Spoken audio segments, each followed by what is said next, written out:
Hello there everybody, this is CwapTheNintendin here, and welcome back to more Let's Play Xenoblade Chronicles. So, last time, we arrived here at the entrance to Sword Valley through the Bionis thumb. Yes, all that is a thumb, like I stated last time. And, thanks to Alvis, we got a supply convoy, and we got some, well, new equipment, obviously. And now, we are prepared to take on what Sword Valley has to offer us. Alright, so, you want to remember what I'm walking on. Those are gonna appear quite often in this area, just saying. Just saying right now, just to get this out of the way. Sword Valley is absolutely a brilliant area. Want to know why? Well, there's a perfectly good example of this coming up, but for right now, we got the main road ahead. And I just wanted to be done Ben right there because, well, we had an intro with him. We didn't have really an intro with him, but I figured it might as well do a fitting intro with, you know, Dumban because he has been here before, so why not? Get a bitter melon, okay. Yes, I completely neglected to mention that juicy melon that we got last time when we entered Sword Valley because I was all like, oh my god guys, we're getting ready to go to Sword Valley guys because I totally sound British. Yeah, I know, it's really weird. But anyway, right here, we got Ged Fortress. This is our first landmark here. The thing about Sword Valley, actually, is that there are very few far in between landmarks, actually. You'll see why later on, but we got this button here, a gate lock release. Let's push it. And that releases the lock on the gate, obviously. Now, here's the thing about Sword Valley that just makes this area really brilliant. Now, we could go ahead and push that button to unlock the 6th gate, which we just discovered, actually. Or we can take an entirely different way, yes. You wouldn't think that a sword would allow you to take different ways, but it does. And you're thinking this is going to be a canyon area, but the insides are filled with green. Ooh, okay, enough about that. I'll go into more detail about that later on, but for now, I want to show you a bit of an issue with sort of this area, obviously. So, let's go ahead and have Shulk, Shulk, actually, yeah, Shulk on the AI, and Ryan and Charlotte in there as well. As we take on our first Mechon here at Sword Valley. Get used to fighting Mechon, by the way. So, we have anti-Mechon weapons already, right? And Shulk just used a Monado enchant. That presents a bit of a problem with Shulk's AI. Yeah, like I said, the AI outside of battles is hilarious, but the AI inside of battles is, well, they range from pretty good to absolutely terrible. What do I mean by this? Well, we clearly just saw an example of that. Shulk using Monado enchant. Shulk's AI will only check to see if you're fighting Mechon. It won't check to see if you're carrying anti-Mechon weapons. Or at least any of the other party members are, you know, using anti-Mechon weapons. So, basically, Shulk just wastes like half of the talent gauge. So, yeah, that's a bit of a thing. Another thing is, well, actually I'll get into it as we go into our next battle with the Mechon here. I just wanted to give you a little bit of the battle just to give you a little bit of an example of that. M34 honeybee units, eh? Huh. Weird. Alright, so now we're actually starting to get rank 3 ether crystals. Nice. Awesome. Get a gold condenser. And let's see. Get a purple lamp. Okay. So let's get this electric ether gear here.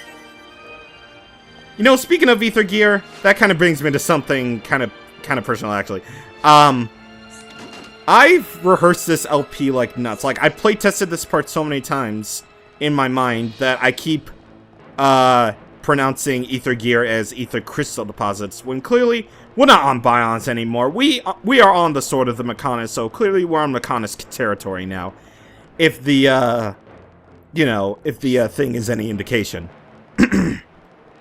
But anyway, I went up this path just to show that you can indeed walk on this gate. You don't have to do any of the button pressing or anything, and you can continue going along this path right here, which is really awesome. But for the sake of consistency, I'm gonna go ahead and, can I actually make this? Can I? Yes, okay. I was kind of worried there for a second, but hey, whatever.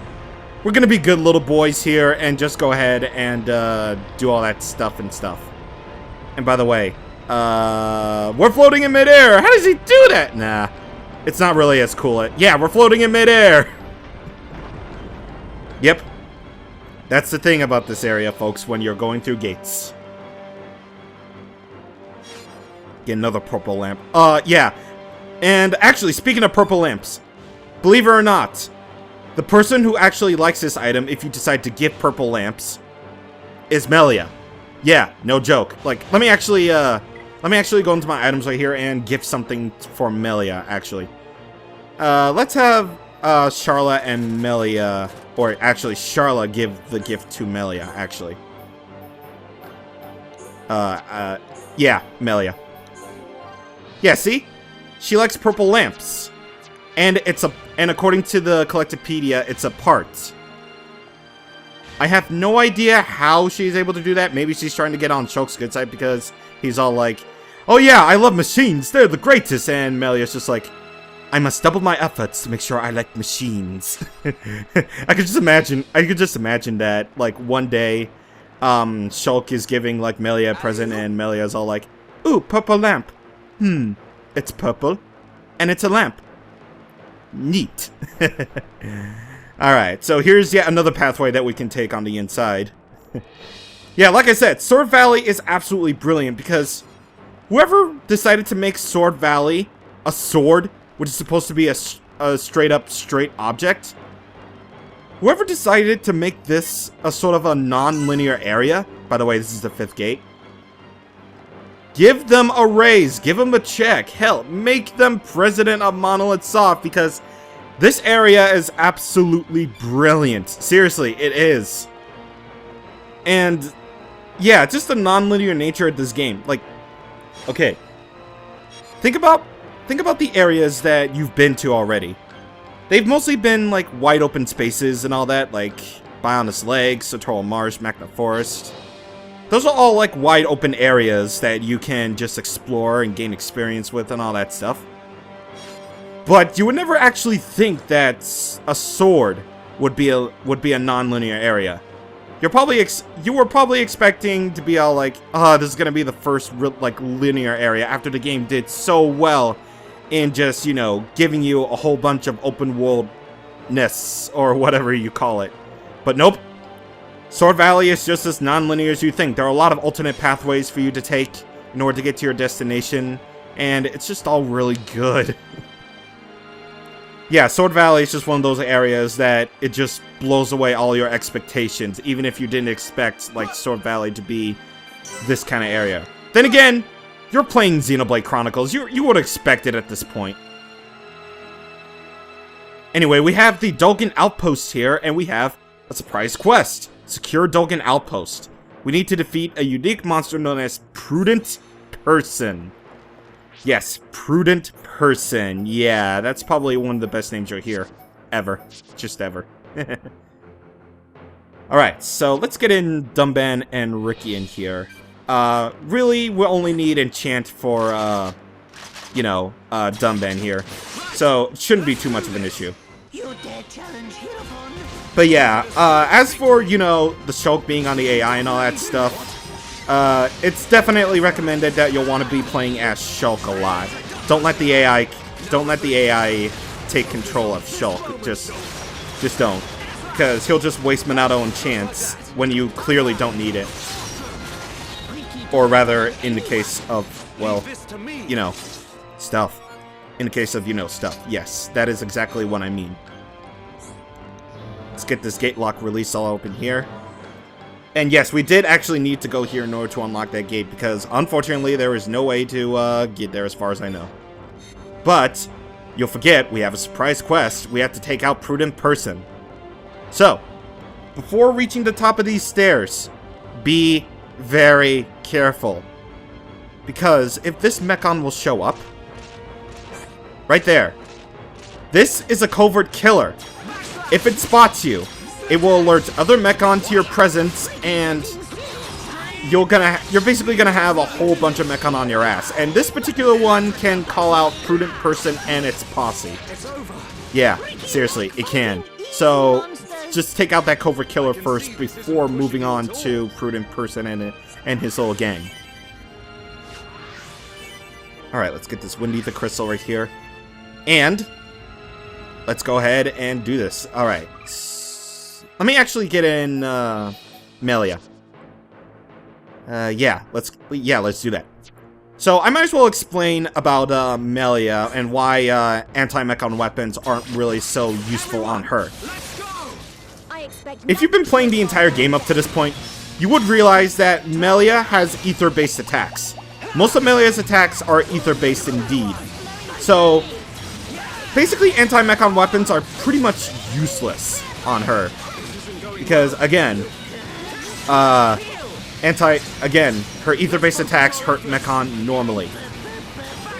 That even included Metal Face, should we have decided to fight him on Prison Island, as well as, Valak Mountain.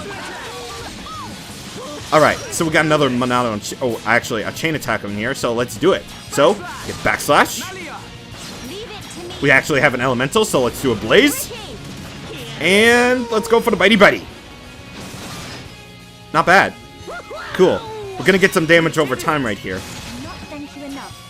Oh, and speaking of damage over time, yeah, speaking of the last video, actually, yes, you'll notice that one of the unique monsters I have beaten at Valak Mountain during the montage, Moonlight Paimon. One thing, actually, was that there is also another unique monster called Exploser Wolf, or Exploser Wolf, I think it was? Yeah, it was. Yeah, no, that's level 97, yeah, no. Just no. And yeah, also, another thing about Melia, before I get into another thing about that unique monster that I fought. Melia, even though her Spear Break and Starlight Kick combo is indeed a physical attack, it is the best topple in the game! If not one of the best topples in the game. Seriously, why would she ever need an anti-Mechon weapon? It's entirely pointless. Besides, toppling Mechon means you can hurt Mechon normally, so yeah, that's very good. And what's also very good is that we defeated Dolgan. We defeated Prudent Person, so now Dolgan control base is secure. But anyway, if you notice right here, I might as well also address the other elephant in the room, actually. Is that you'll notice that no affinity symbol showed up. That is because, well, Sword Valley quests actually do not gain any sort of affinity with any area. So, yeah, that's a thing that you want to take note of. Anyway, let's sneak past these guys. And let's continue moving onward. By the way, should you have opened that way, yeah, should you have opened that way, you would have gone down the main path, basically. It does get you more item orbs, sure. But that's not the fun way. Alternate ways are the fun way, seriously. They are. I had to put that in sync. Because last time, my commentary noticed that I was a bit early on that aspect. But anyway, let's open this up. And we can move onward here. Now, be careful when treading this area, because now you're going to actually face some Mechon that can actually challenge you. These melee units are level 48, and yeah, want to be careful about them. Now, of course, my inner instinct is telling me, I can go down this regular pathway and get all these item orbs and all that, because, item orbs are good. But I'd rather go ahead and take on the alternate pathways. Yep, there's my inner Xenoblade kicking in. Now, the other elephant in the room that I have to address right here. These giant Mechon. These are M104 Fortress units. Good luck trying to take them on. Yeah, if you can try to get off any bonus effects on them, good luck. If you saw my live stream where I went through this place, you would know that I did take these on like a maverick and I did win, but for the sake of keeping up with progression, no, Shulk, do not, please, no, stop. The fortress unit, please, for the love of God, stop. I hate you. I hate you all. Wait, is that Mechon still chasing? Oh my God, oh wait. We're being chased by that hovering Mechon there. Okay, sure. Ah, yeah, that's what I mean. Those fortress units are very powerful indeed. So, make sure you're ready. Just make sure you're ready. Yeah. But, anyway. Now, I actually want to take this other pathway. Because, well, I wanted just to show you that Sword Valley is not just, you know, some canyon area where it's all brown or something, where all games are brown nowadays. No. Xenoblade still manages to use that color to its advantage, seriously. And yeah, I might as well take on these Mechon while I'm at it. We cannot be reckless. Alright, let's see what we got. We got Delta Rifle. Oh my God, that sounds cool. Delta Rifle just sounds cool. Any weapon name in this just sounds cool. But anyway, yes. You'll notice that there's a lot of green right here, as we saw in that other building inside, when we were taking on that alternate pathway, when going to the 6th gate.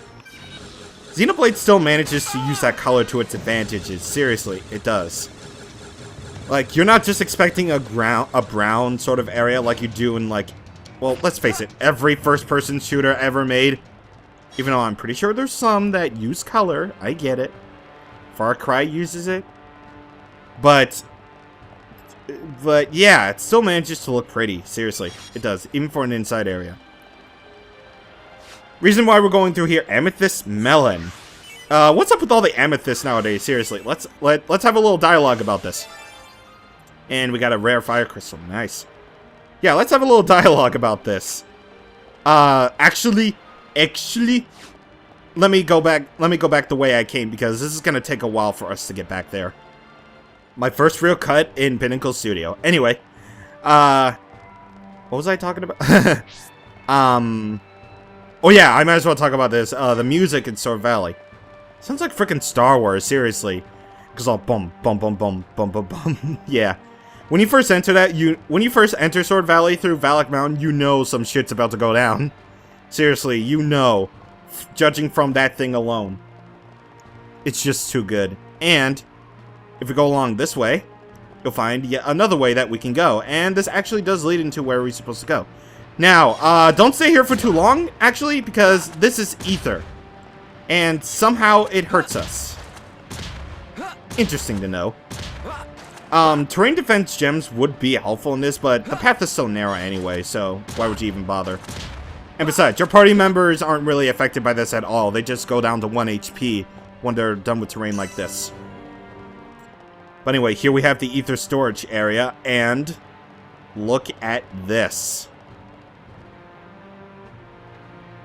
If what Dunban says is true, and the Makana sword just drains ether, this is all so cool looking. Like, it might be bad for us, but holy crap, does this ever look cool. In fact, you know what? Let's make it daytime. As much as I like the calmness of the nighttime theme of this, it just feels right in the daytime. It just feels right. Anyway, that's the thumbnail of the video. Anyway. Now that we're here at the other side of this thing, let's go ahead and go over here because, well, there is indeed an ether gear over here that rhymes. And let's go ahead and get this. And now we can move onward and outward. If you decide to go on the bottom path, there are indeed enemies right there, including that thing, the M71 flexible unit. Basically think of that as like a non-boss version of the M71 that we fought way back in Bionis Lake. So, that's a thing. And, yeah, over there we got what seems like another control base over there. And, oh wait, actually, this is the thumbnail of the video, I don't care. This is the thumbnail. Anyway. Got another bitter lemon right there. Got some more Mechon that you could technically take on. And you know what? Let's be a little bad boy. Let's jump down here. Let's jump down, even though that item orb would be nice.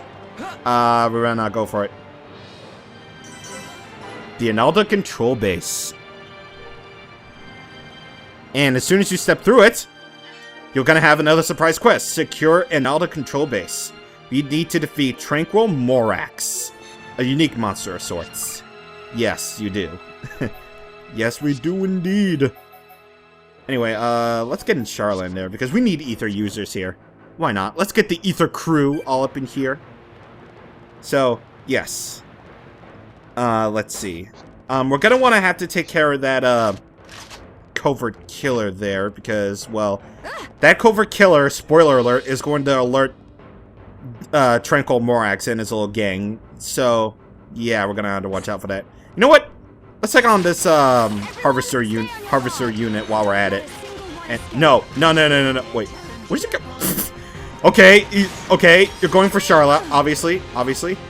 And no, wait, no. I don't want that to happen. No. Oh God. Yeah, that's what I mean. The covert killers can alert the Tranquil Morax to your presence. And yeah, just trying to take on that thing is a journey within itself. Just seriously.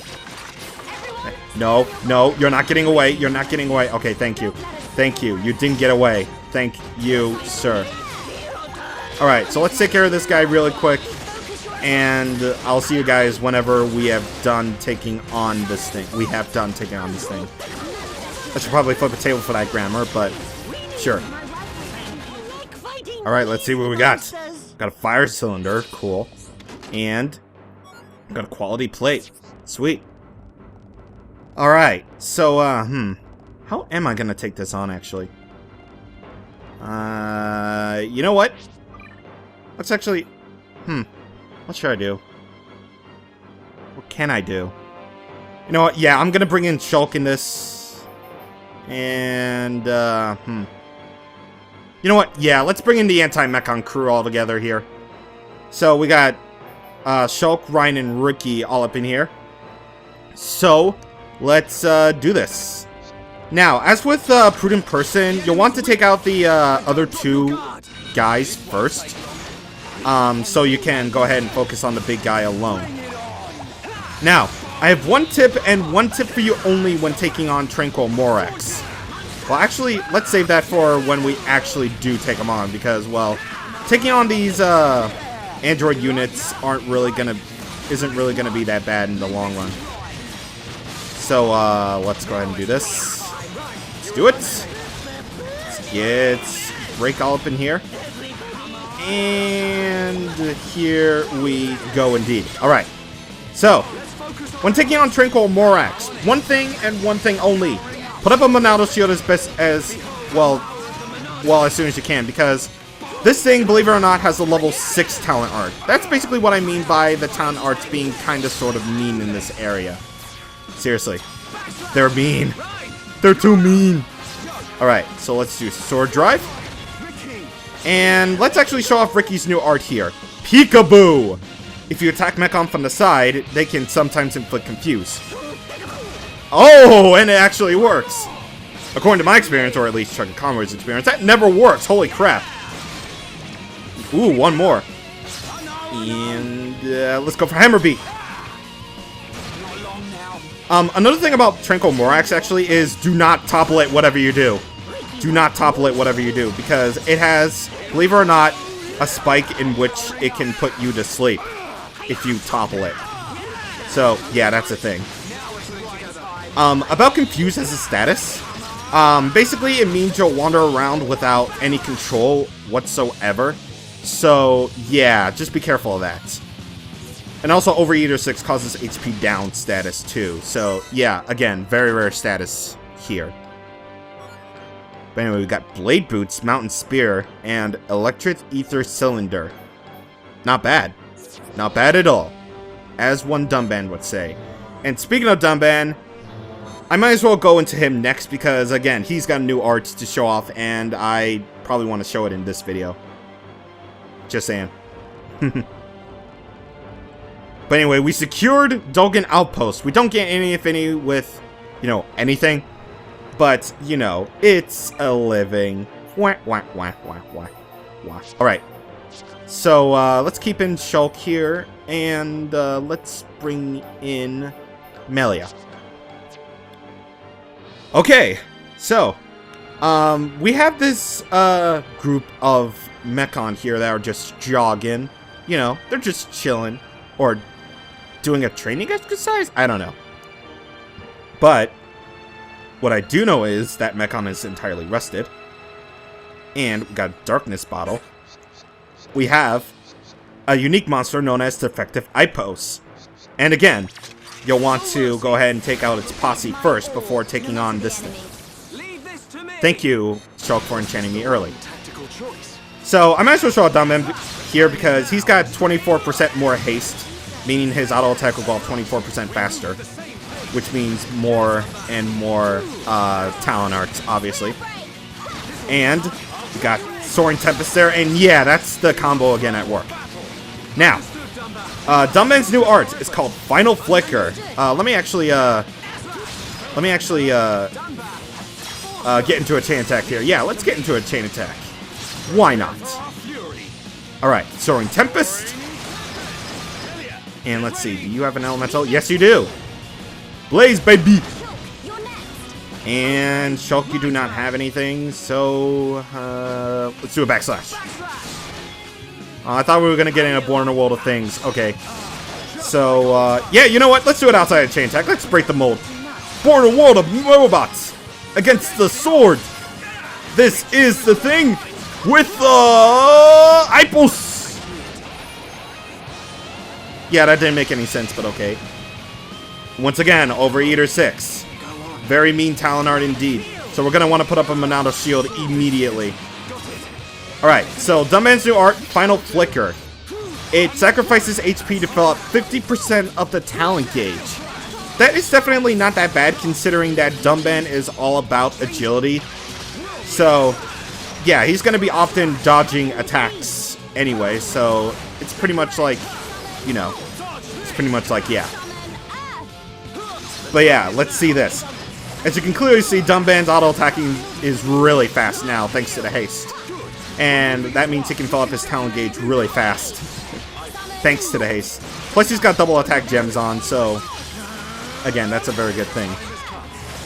We don't need to do another chain attack, so we might as well go ahead and just take this thing out. And, yeah.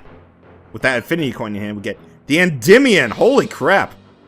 Prince Endymion, I think, Princess Serenity needs a word with you.